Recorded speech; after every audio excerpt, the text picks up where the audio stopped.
Okay, hello again to Chess Cruncher. This is my one of my games from the U.S. Open that I recently played at Vancouver, Washington, and I wanted to show you. It was a game between me, Black, Jeremy Harlin, and White, Shy, Douglas R. And I wanted to show you this because it was a game that shows that you should never give up and continue to play on. Don't let your mind get cloudy or anything so that you can continue to play. Let us begin. Yeah, standard opening. He comes up. He thinks, I'm going to get his bishop. But, yeah, I have to bring it back. So, it's not too bad. And then I'm now developing my pawns. I'm okay to give up my bishop, my light squared bishop, because I have a really good dark squared bishop to make up for that. He goes bishop d3. He's developing, and he's going to castle pretty soon. I go bishop d6. I'm forcing him to capture so I can bring out my queen rook, the rook at b8.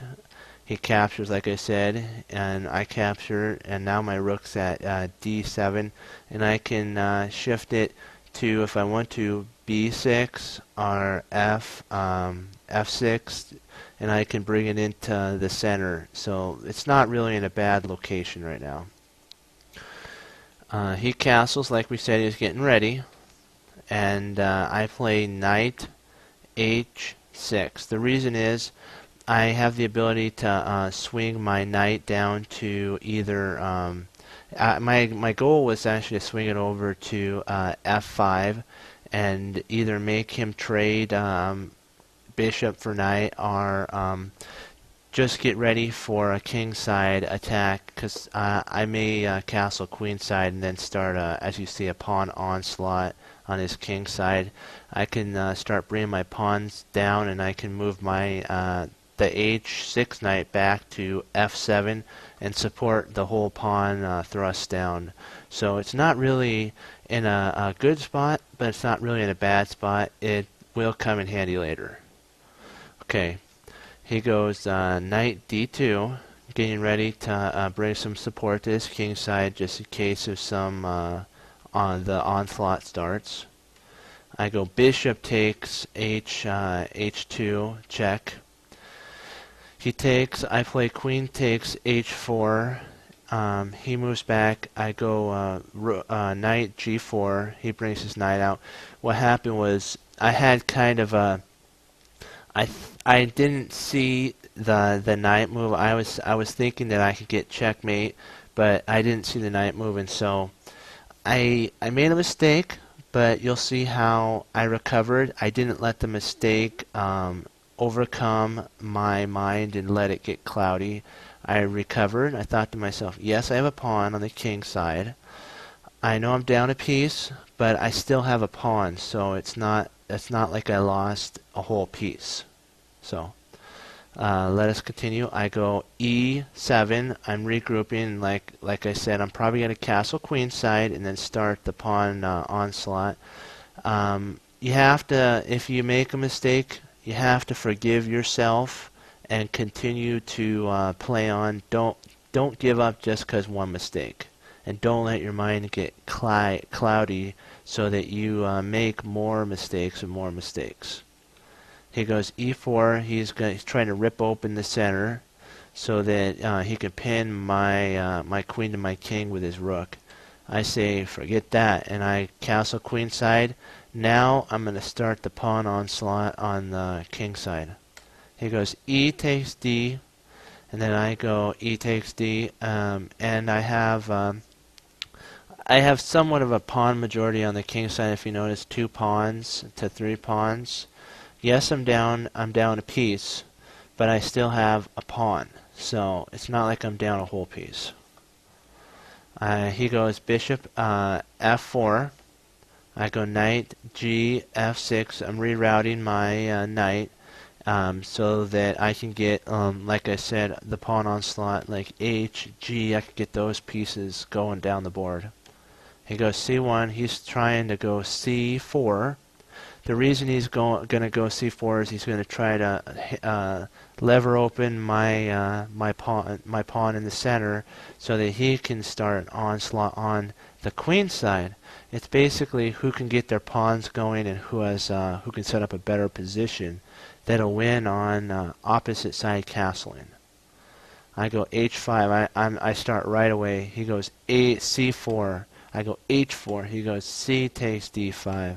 I go knight takes D5. Now I'm attacking his bishop. He goes rook. He's attacking my queen. I move my queen to B4. I'm attacking the pawn, and also I'm threatening as you see, the B2 pawn. So it's a double threat. He has to defend, so he goes C2. He's threatening checkmate. So I bring my queen back to B6. I see that. He moves his bishop to H2. It's going to be it's a piece that is going to be a pain throughout the whole game, but I still win the game. But there are sometimes your opponent gets pieces a piece you can't capture that is very effective against you, but it doesn't mean that it's the end of you. So remember that. I go H3. He goes G4. He doesn't want to trade because then it would be rook takes, and man, it wouldn't be good for him. So he thinks that if I just have an isolated pawn at H3, it's going to be a weakness. It's really not. I'll show you why later on. I go G6. I'm getting ready to also I can play F5 if I want to lever open the center, and then I can start an onslaught of the queen side. But I don't want to really do that right now, because if I do that, then I'll lose a pawn, and it'll actually be really bad for me. So I wait for a little bit, and you'll see how I get my pieces all developed and ready before I do that huge onslaught of the king side. Yes, I have an isolated C3 pawn, but like I said, it's not a big deal right now. And then he goes bishop E4. I go knight to knight E7 to F6, attacking his bishop. He takes, I take. He plays rook E5. I go, don't think so. The whole thing, I'm going to go back for just a second and show you. What he was trying to do is trade off a knight so that I won't have enough defenders to actually protect my king, and it would be checkmate. He has a bishop and a queen and a rook hammering down, you see, my C7 pawn. So it's very important that I keep that knight there. And that's why I play C6. It's kind of a forced move. Yes, I open up for his bishop at H2 to slice down the whole diagonal of the dark squares. But you know what? I figure I'm still alive, and it's still a playable position. So sometimes you have to secede a little bit to actually stay in the game. So don't ever think that kind of opening up a position that looks dangerous is dangerous. Sometimes it'll save the day. He goes G5. He's getting ready. I don't understand why he did this. Maybe he was thinking about that I was going to play F. It would stop my F thrust to F5. I guess that would lock down, but think about it. He's using a rook to stop on that onslaught. So now I have my rooks that are more agile than his. His is stuck trying to checkmate my king. Yes, it's pinning the C6 pawn, but it's all over on the queen side. He only really has 3 pieces on the king side. And I'm going to now route my pieces back into the game, and you'll see. Watch. It doesn't bother me that even if he would take, because I can play pawn takes, and now I've opened up his king to a huge amount of attack. My rooks can come in there and just slice and dice the king to pieces.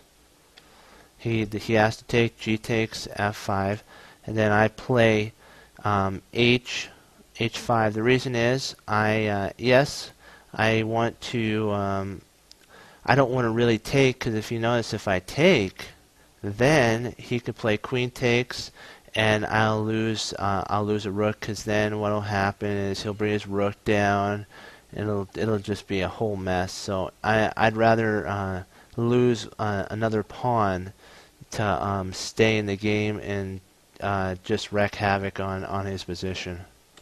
He takes the bait. I go g5. He goes back. He is trying to get everything back, and yes, I do take. Then he takes, and I am down a whole piece and a pawn. True, but I'll show you what I do. It's really a good thing after this. I go g8. I'm pinning his knight, and I'm going to win the knight if he doesn't get some defense. And he uses during this time all of his pieces to defend his knight, because that's a very vital piece. Because if you notice, my pawn is now, the h pawn that was weak is now a thorn and like a bone in the throat of his king, because it's just going to be a mess if he moves, if he doesn't defend his knight. So he defends with a queen. Here's the first defense, d2. Now I'm attacking. I'm going to d8, attacking again. Look, he has to bring a pawn. Then I bring my queen into f6. I'm getting ready. I could take a pawn. If you notice, he has no defenders for his f5 pawn. And now he has to bring his queen in. Yes, his pawn is defended by his bishop, and he thinks that he has everything all in the bag. But I'll show you what I do. I go e5. Bang! Now there's no way he could defend that pawn, and I'm going to win it. He goes rook e1. I go, I got your pawn. There it is. And then he goes e4. He's kind of really stuck right now. And then I go h6. I'm protecting my h3 pawn if he moves his king, and he did move his king to f1. Sorry. I move back because if he takes the pawn, I can bring my queen down to, if you notice, g2, and I can fork his bishop. If you notice that, then I could be a piece down, and he'll be a piece. Will be tied up for material. That's what I'm saying. So that's what he sees. So this is what he moves: f2, king to f2. The reason is he doesn't want any problems on his back rank. He wants to have his king to have some mobility. I go knight d6, smack. Look at that. His queen is pinned. I mean, the rook is pinned to his queen. It's just horrible. He has to play e3. More. He's defending again. I go knight f5. He goes knight takes. He makes that was a huge mistake. From what I heard, that he thought some of his pieces were on different squares, but that's when what is called chess blindness, shadow playing. You think a piece is on one square, but it's actually on another square. So keep your mind clear. Don't make phantoms of pieces being in spots that they're not. Play smart. And I know you can play smart. So he makes a blunder, a mega blunder. I take. At this point, my opponent resigns because he sees so many threats, and this is a formation that I actually worked out that more likely my opponent would play. So I'm going to play on to checkmate to show you the idea that I had behind the whole thing of after this. I had a strategy set up and it checkmates. So I'll show you what could have happened, but it didn't happen. So we'll just enjoy the checkmate pattern. He goes knight e5, trying to seal up so that he doesn't lose his bishop. At h2, because I could have brought my queen. I'm going to go back for a second. I could have brought my queen to c2. Do you see that? And then he would have had a big problem with that. And let's say he tried to block with rook to d. I'm sorry. No, sorry. e2. I can bring my rook down, and there'd just be a whole bad problem for him. I could bring it down to g2. An attack, and then he would have to move, and it would just be a total mess. So that's actually the best move.